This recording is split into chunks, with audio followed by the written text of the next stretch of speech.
It's finally time to talk about the newest Harbinger joining the playable cast. I'll be going over a few of her different iterations from her design from various stages in this video, so if you do not want to be spoiled, please click off. Let's dive right into it by discussing her first appearance in the Winter Night Lazo trailer. The trailer did a number to the community when it first dropped out of nowhere. The hype exploded through the roof and many of us were already wanting to know more about the Fatui Harbingers. When would we see them in game? Who was going to be playable and who wasn't? Why does Child look so out of place there? I was in the camp of losing my mind over Arlecchino. I thought she was just the coolest ever. The harsh tone of her voice, the X's in her eyes, just so cool, but I'm getting distracted. This isn't about her. While this trailer now has mixed reviews today, at the time it left a huge impact. I know I watched this trailer multiple times because it was just that good. When Sandrone was finally revealed, the main appeal of her character was this small petite girl with this huge imposing robot holding her. The stark contrast between the two made them interesting and they felt like they were a package deal. Whether you still love the Winter Night Lazo trailer or don't, there is a key decision that made this trailer genius. The Fatui Harbingers were all wearing thick, large coats. Not only did this make sense because the meeting presumably took place in a cold land of Snezhnaya, but it also hid a lot of their outfits underneath.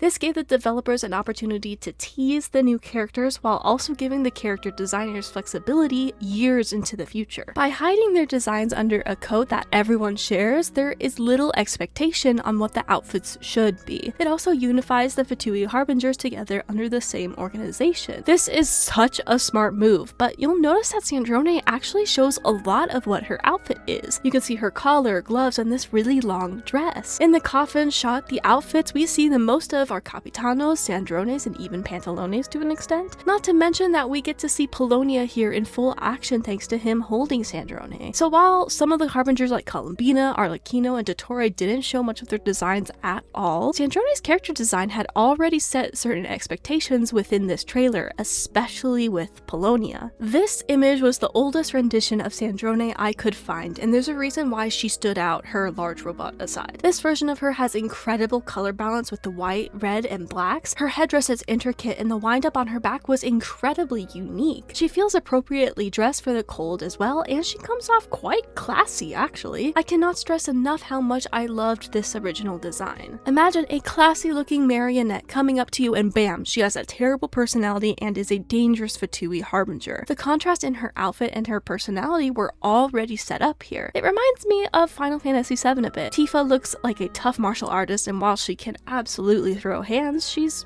a really sweet character who cares a lot about people. Meanwhile, Aerith, who looks all sweet and dainty and fragile, is actually the one with an attitude and the willingness to hit people over the head with chairs. I love juxtapositions like this, and they had the opportunity to do this with Sandrone. In fact, they initially achieved this only to throw it out the window later. As time passed, we would get to know more about Scaramouche in the Sumeru arc and get introduced to Dottore. Then we would get to work with Arlecchino in the Fontaine arc. In Natlan, we got to work with Capitano, and before we knew it, we would be encountering Sandrone and Nod Cry while the main focus was on Columbina. Many were excited that we were getting a focus on two Harbingers in a single region, but Sandrone would have undergone some design changes. Unlike Columbina's, whose main outfit was mostly hidden in the Winter Night Lazo trailer, we already knew what Sandrone was supposed to look like. Now, undergoing changes over the span of years isn't shocking. In fact, it's to be expected. However, the new Sandrone has some key changes that we need to discuss. The biggest notable change is the color palette. The designers ditched the previous red and went with this golden yellow. They also shortened her dress in the front and cut off her sleeves, making them detached. If you've watched any of my videos going over Genshin's designs, you'll notice that this is an extremely common trend for the female designs. Give them a short skirt/dress in the front that tapers into a longer shape in the back. Give them detached sleeves, a boob window, and a collar, boom, you've got a hoyoverse inspired design. Sandrone went from just having the boob window to all of these common tropes. Understandably, some were a bit disappointed with the shift. She used to be so different before. And yet, it didn't take long for fans to welcome the new details in the new design. Her back profile was extremely intricate and gorgeous. By making the back of her dress yellow, it helped make her design just really pop. Plus, they didn't completely abandon all of the red colors. She still has some splashes of red near her torso. You can see it on her collar, her upper sleeves, and the corset in the middle. Black and gold is such a pretty color combo that hadn't been utilized that much in the past by Genshin Impact, so this new rendition still stood out. I even saw some fans saying that if she ever became playable, using this version would be perfect. No more changes would be needed, but Of course, that's not what would happen. Whenever a big anticipated character gets a design drop, there is always controversy surrounding it. There will be people who love it out of the gate, and those that hate it, and both sides will share their thoughts on it. Sandrone was no different, except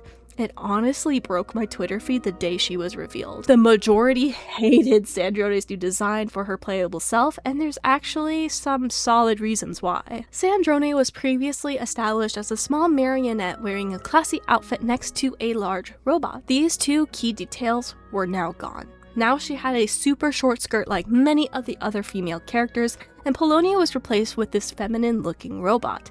What the heck happened to him? Both he and Sandrone were destroyed in the fight against Outrage, so why is it that only Sandrone gets to be rebuilt? Well, we know the answer is due to banner sales, but stay with me here. I'm writing this script before Luna 8 or version 6.7 drops, so at this moment in time, I still don't know the reason as to why Sandrone gets to return or how she returns. I'm going to leave you with one of my predictions instead, and this is the only explanation I can see myself accepting. That is, if Sandrone was rebuilt thanks to Polonia's broken parts. If his sacrifice is what made Sandrone operable again, then I can accept that he's no longer there. Maybe her story will really surprise me and they will come up with another good reason, but as it stands, this idea we were previously sold on is gone. That is why I understand the outrage against Sandrone's new appearance. Those two were a package deal, and now that the robot we saw on screen is suddenly replaced with one we aren't familiar with, the emotional investment and the connection we once had is gone, and it feels like Sandrone's new robot is a cheap replacement for what we once had. Think of it this way. Many players were nervous when they found out Scaramouche was getting a redesign for his playable version as Wanderer. Even with his redesign, Scaramouche kept one key defining detail of his design: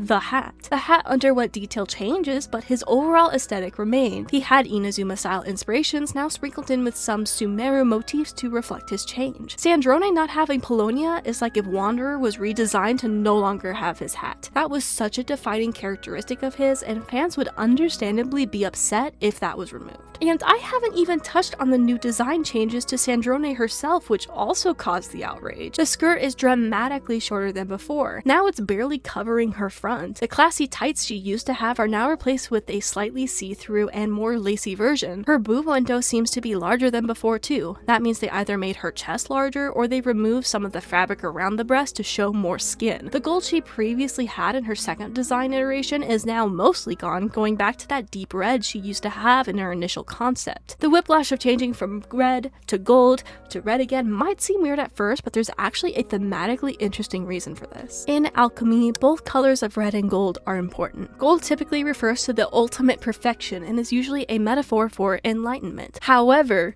red resembles the final stage of the alchemic process, usually hand in hand with the Philosopher's Stone. Having Sandrone go from what she believed was her perfect form in her gold design to now her true final self in the latest red design is actually a really nice thematic choice. Then you factor in her obsession with uncovering the fate of the world with her ward formula, and it's literally a perfect fit to showcase her arc. Not to mention, her quick flashback with Alan was about if Sandrone had any desires of her own. She replied with, "Not really." Perhaps now she does have desires, and we'll learn about those in the new update, further signifying this change. Someone in the designing room had a plan for her thematic colors, and they were cooking. The unfortunate part is the classiness of her original outfit was sacrificed for the same old design tropes we have seen numerous times before. If you're curious as to what those are, I made a whole video about it. Sandrone has the perfect opportunity to stand out from the rest of the female cast, but now she fits in as a cookie cutter addition. The frustrating part about her playable design is that in principle, it's not bad. The color balance is handled really well, and she has an intricate backside still. The black and red parts of her outfit help break up all of the white shapes in the front. I love her wind up in the back as it's more intricate than ever before. Aside from lacking Polonia, there is one edit that would fix this design for me, and I think it's going to come to no surprise to you. If her skirt was even just a little bit longer, I would be satisfied. It's a callback to her golden design while also showing her alchemic transitions in the color scheme. I don't like the idea of needing super short skirts. It's occurring a lot in Zenless Zone Zero at the moment, and for a lot of characters it either just doesn't look good or it doesn't match their personalities. Sandrone even complains in the teaser trailer about her skirt. I think the key thing here is Hoyoverse is struggling to manage players' expectations. The Winter Night Lazo was a fan favorite trailer back in the day, but now some even say it was a mistake. It led us to believe that the Fatui was this colluding antagonistic force that we would have constant conflicts with. While I didn't expect them to be fully evil, I did expect them to impede on our progress quite often. But instead, after Sumeru was finished, we were cordial with most of the Fatui. More recently, we had the non-cry teaser trailer telling us about all the different factions and how they are hanging in a delicate state. We were led to believe that there would be intricate conflicts and relationships between them, but that's not what we got. Sure, some factions had their doubts and intricacies, but it didn't take much convincing for everyone to come together against the Doctor. If you want to go back in time to Genshin's beginning, they released the famous Tivat Travail trailer. Every character featured was important to the nation's story, except Janssen, who was sidelined in the Natlan arc. They failed to manage players' expectations by hinting that Janssen would be important when she really wasn't that pertinent to Natlan's story at all. Trailers and teasers are a great way to hype up players, but if you fail to deliver on the expectations you set, it will backfire. And no, I'm not talking about random headcanons that people drum up in their head and then get mad when it doesn't become real. That's a different problem that happens a lot too,